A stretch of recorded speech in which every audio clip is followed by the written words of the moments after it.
요양시설은 딱 두 가지로 구분될 수 있습니다. 편안히 모시는 것과 편안히 안 모시는 것. 우리의 가족을 편안히 모실 수 있는 방법. 편안히에서 찾으세요. 요양의 모든 것 편안히. 안녕하세요. 반갑습니다.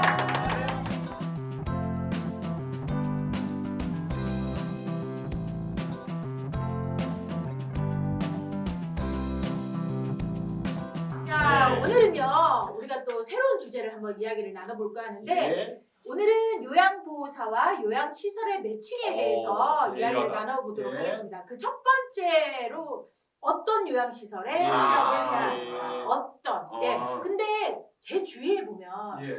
요새 이 요양보호사 자격증을 굉장히 예. 많이 따시더라고요. 맞아, 맞아. 의외로 갖고 있는 사람들이 예. 많이 있어. 예. 근데 중요한 건 뭐냐면, 일을 안 해요. 땄으면은 그걸 가지고 맞아요. 뭐 어디 요양보호사 자격이 있으면 일을 해야 되는데 가만 두고 요양보호사 자격증도 음. 최근에 많이 따셨는데 네. 실질적으로 안 쓰고 계신 분들이 많죠. 어. 이제 여기에는 이제 몇 가지 이유가 있는데요. 네. 저희가 이제 가족 요양 제도가 있어서 뭐 가족 중에 요양보호사 등급, 요양 장요양 맞아. 등급을 받으셨는데 네. 그걸 갖다가 이제 요양보호사 자격증이 있는 가족이 케어를 하게 되면은 어느 정도 정부에서 요양급여가 그쵸. 나옵니다. 이제 그것 때문에 다들 따기는 따셨는데 네. 실질적으로 내가 굳이 시설에 가서 뭐 취업하고 싶지는 않다.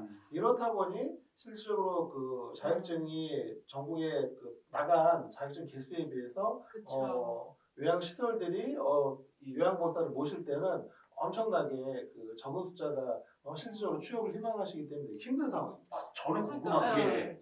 그 면허증이라고 하면 왜 예. 개인 택시 면허증은 개수 제한이 있잖아요. 예. 지역별로. 예. 이것도 요양보호사 자격증도 개수 제한이 있나요? 개수 제한은 없습니다. 그러니까 없으니까 어. 너도 나도 따는 것 그러니 같아요. 뭐 네. 어쨌든 시험 제도 자체는 조금씩 달라지고 있는데 뭐 코로나 때는 네네. 오프라인 교육이나 뭐 이런 시험을 좀 완화시켜 주긴 했는데요. 네네. 지금 다시 강화되기도 했고 네. 뭐 몇 번 언급을 드렸지만 향후에는 내국인 말고 외국인들도 응시를 할 수 있게끔 지금 네. 점점 그 문호가 개방되고 있거든요. 근데 또 어떻게 따지면 이 시험 과목이 지금보다 조금 더 늘어나고 그럴 수 있습니다. 항상 보면 자격증 시험은 초창기엔 쉽다가 맞아, 맞아. 나중에는 점점 어려워지거든요. 네, 맞아요. 그리고 또 이게 네. 자격증도 지금 한 가지 종류만 있는데 나중에 제가 보기엔 1급, 2급 이렇게 나뉠 수도 있어요. 아하. 뭐 내국인은 1급, 뭐 아니면은 외국인은 2급. 어. 또 요양보호사 네. 지난번에 말씀드렸다시피 여러 가지 근무를 좀 오래 하신 분들은 5년이 지나게 되면 이렇게 또 그 네, 제가 맞아, 맞아. 말씀드렸잖아요. 네. 뭐 그런 식으로 어쨌든 변화는 예상되고 있습니다.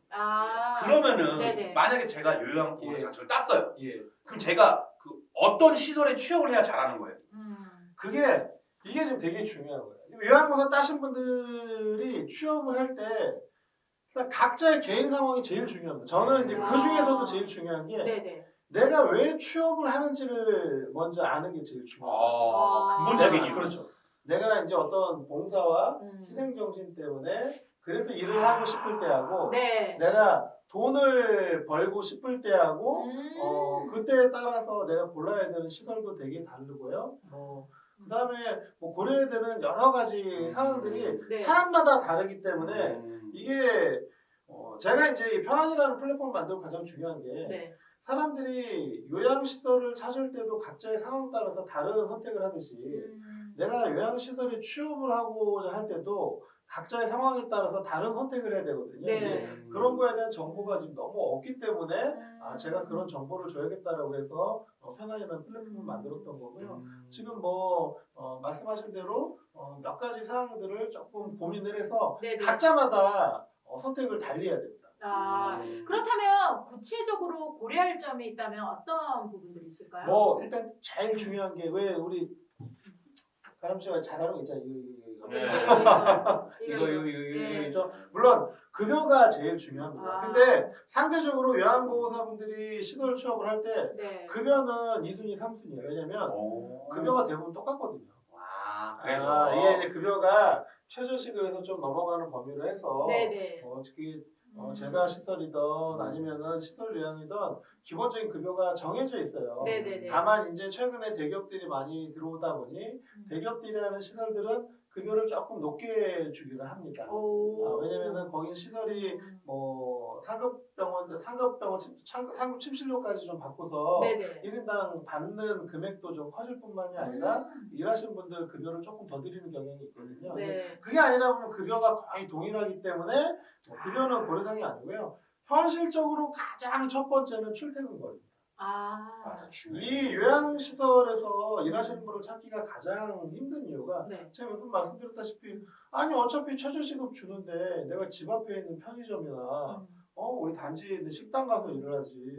보시면 알겠지만 요양원이나 데이케어 이런 데들이 집 근처에 있는 데들이 별로 많지 않아요. 맞아. 특히나 데이케어는 그나마 도심으로 많이 오는데 네네. 요양원이나 실버타운은 집에서 아무래도 떨어져 있는 데도 많다 맞아요. 보니까 네. 대중교통으로 가기도 힘들고 네네. 또 그렇다고 내가 자가로 가자니 그 적은 급여의 기름값이나 이런 거 맞아. 따지면 쉽지가 않아서 네네네. 어쨌든 출퇴근 거리를 가장 중요하게 중요하게 여기십니다. 그리고 네. 출퇴근 거리 말고도 또 그 이외에 근무 시간 어떤 보면은 뭐 주주 야야 비비 뭐 이래갖고 네네네. 일반적으로 이게 9시부터 6시까지 근무만 하실 수 있는 게 아니라 또 시설마다 전부 다른데 근무 시간도 다르고 요양시설들은 24시간 돌아가는 데가 많거든요. 아무래도 요양원 같은 경우에는 그렇다 보니 근무 시간도 되게 중요하고 또 그 와중에 실질적으로 이 요양보호사를 따신 분들은 50대 이상이 되게 많아요. 네. 그러니까 뭐 내가 건강해서 남을 케어하는 것도 있지만 요양보호 따신 분들에도 각자의 건강 상태가 되게 다르세요. 그렇겠죠. 그렇겠죠.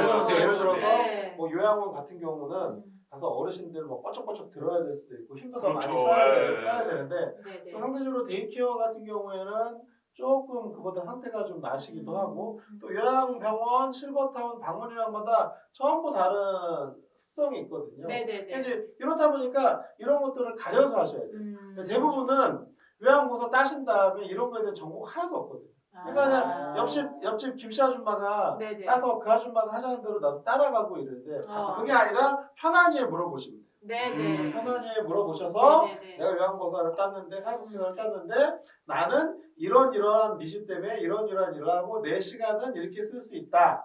그럼 거기에 맞는 요양시설들 매칭을 해주는 걸 편안히 하고 있어요. 어쨌든 시설들마다 남자분들이 이제 계신데 네. 그분들 중에서도 여자 요양보호사분들이 이렇게 모기지키고 이거 불편해하시는 분들이 있어요. 하다가 여러 가지 문제도 발생하고 네. 그래서 시설들이 남자 요양보호사를 안 뽑으려고 하는 게 아니라 원체 인력풀이 적다.